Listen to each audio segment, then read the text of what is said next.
नमस्कार, इस वक्त के बुलेटिन में आप सभी का स्वागत है और मैं हूं आपके साथ रहनुमा। चलिए आज की अहम खबरों पर नजर डालते हैं। अमेरिका और चीन के बीच व्यापारिक तनातनी एक बार फिर चरम पर पहुंच गई है।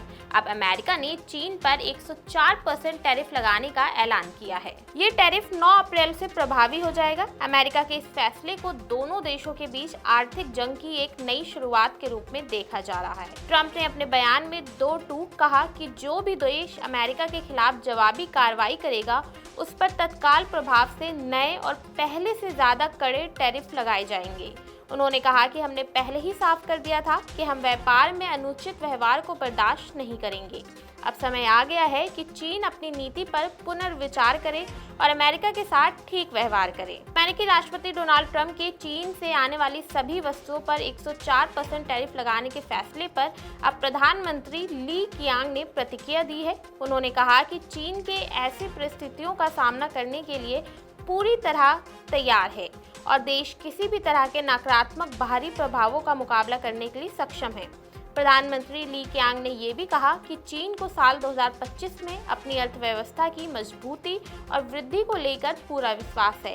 वे आश्वस्त है कि चीन की अर्थव्यवस्था स्वस्थ और स्थिर बनी रहेगी, भले ही भारी दबाव बड़े हों। बॉलीवुड अभिनेता सैफ अली खान के हमले के मामले में मुंबई पुलिस ने अब 1000 पन्नों की चार्जशीट दाखिल की है। इस चार्जशीट में कई खुलासे हुए। पुलिस सूत्रों की माने तो इस चार्जशीट में फॉरेंसिक लैब की उस रिपोर्ट का भी जिक्र किया गया है जो ये बताती है कि घटनास्थल से सैफ अली खान के शरीर से और आरोपी के पास से चाकू का जो टुकड़ा मिला था वह तीनों एक ही है, यानी एक ही चाकू के 3 टुकड़े हुए हैं और सभी एक हैं। वहीं पुलिस को जांच के दौरान आरोपी के बाएं हाथ की उंगलियों के निशान मिले। इस फिंगरप्रिंट रिपोर्ट का भी जिक्र चार्जशीट में किया गया है। इसके साथ ही वारदात को अंजाम देने के बाद घटनास्थल से भागते वक्त का सीसीटीवी फुटेज मौजूद है। फॉरेंसिक जांच के दौरान सीसीटीवी में दिख रहे व्यक्ति का फेशियल रिकग्निशन एनालिसिस टेस्ट गिरफ्तार आरोपी से मैच हो गया है। जानकारी के लिए बता दें कि इस वारदात के करीब 3 महीने बाद पुलिस ने कोर्ट में चार्जशीट दायर की है। पुलिस ने अब तक की जांच के बाद दावा किया है कि जनवरी 2025 में देर रात को शरीफुल इस्लाम नाम के शख्स ने सैफ अली खान के बांद्रा वाले अपार्टमेंट में घुसकर चोरी की कोशिश की। जब सैफ ने उसे देखा तो वह उनके छोटे बेटे जह के कमरे में घुस चुका था। परिवार वालों को बचाने के लिए सैफ अली खान ने आरोपी को रोकने की कोशिश की। इसी दौरान दोनों के बीच हाथापाई हुई और आरोपी ने सैफ को कई जगहों पर चाकू मारकर घायल कर दिया। दावा किया जा रहा है कि आरोपी चोरी के मकसद से घर में घुसा था। मौसम विभाग ने अगले 2 दिनों तक दिल्ली समेत 8 राज्यों में येलो अलर्ट जारी किया गया है। वहीं दिल्ली में 11 अप्रैल को बारिश होने की संभावना भी जताई गई है। विभाग के अनुसार राजस्थान, उत्तर प्रदेश, गुजरात, महाराष्ट्र, हरियाणा, चंडीगढ़ और पंजाब सहित उत्तरी मैदानी इलाकों के अधिकांश भागों में अगले 4 से 5 दिनों तक लू चलने की संभावना है। वहीं आईएमडी ने देश के कुछ राज्यों के लिए बारिश का अलर्ट जारी किया है।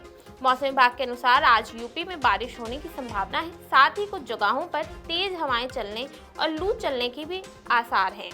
वहीं बिहार में 13 अप्रैल तक बारिश का दौर जारी रहेगा। वहीं मौसम विभाग के मुताबिक अगले 2 दिन में दिल्ली एनसीआर में हल्की बारिश की चेतावनी जारी की गई है।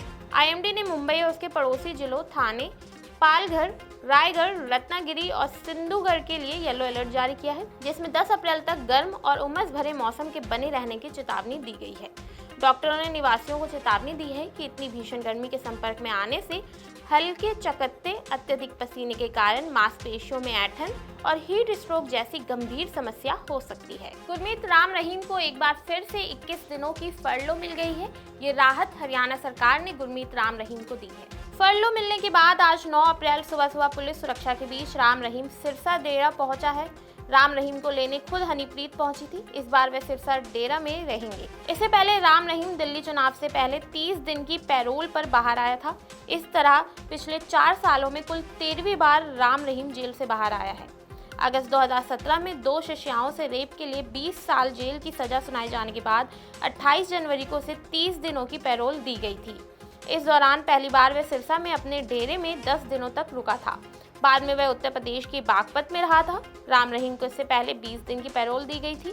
ये पैरोल पिछले साल 5 अक्टूबर को हरियाणा में मतदान से 4 दिन पहले दी गई थी। मुंबई 26 से 11 हमले के मास्टरमाइंड तहव्वुर राना को भारत लाया जा रहा है। भारत में दिल्ली और मुंबई के जेलों में उनके लिए खास इंतजाम किए गए हैं। अमेरिकी न्यायपालिका की सिफारिशों के अनुरूप राना के लिए इंतजाम किए गए हैं। राना को पहले कुछ हफ्तों तक राष्ट्रीय जांच एजेंसी की हिरासत में रखा जा सकता है। फिलहाल इस पूरी प्रक्रिया की निगरानी राष्ट्रीय सुरक्षा सलाहकार अजीत डोभाल और गृह मंत्रालय के अधिकारी कर रहे हैं। तहव्वुर राना आतंकी संगठन लश्कर-ए-तैयबा का सक्रिय सदस्य रहा है। राना ने अपने साथी डेविड कोलमैन हेडली उर्फ दाऊद गिलानी को मुंबई हमले की योजना बनाने के लिए भारत में रेकी करने में मदद की थी। 26 नवंबर 2008 को हुए मुंबई हमलों में राना ने मरने वालों की संख्या पर खुशी जताई थी और कहा था कि इसमें शामिल आतंकवादियों को पाकिस्तान का सबसे बड़ा सैन्य सम्मान मिलना चाहिए। मुंबई 26 से 11 हमलों में शामिल केवल एक आतंकी आजमल कसाब को जीवित पकड़ा गया था। कसाब को अदालत में सुनवाई के बाद फांसी की सजा दी गई थी। तो ये थी आज की अहम खबरें जिन पर हमारी दिन भर नजर बनी रहेगी। ऐसे ही देश और दुनिया की तमाम खबरों के लिए देखते रहिए नवोदय टाइम्स पंजाब केसरी।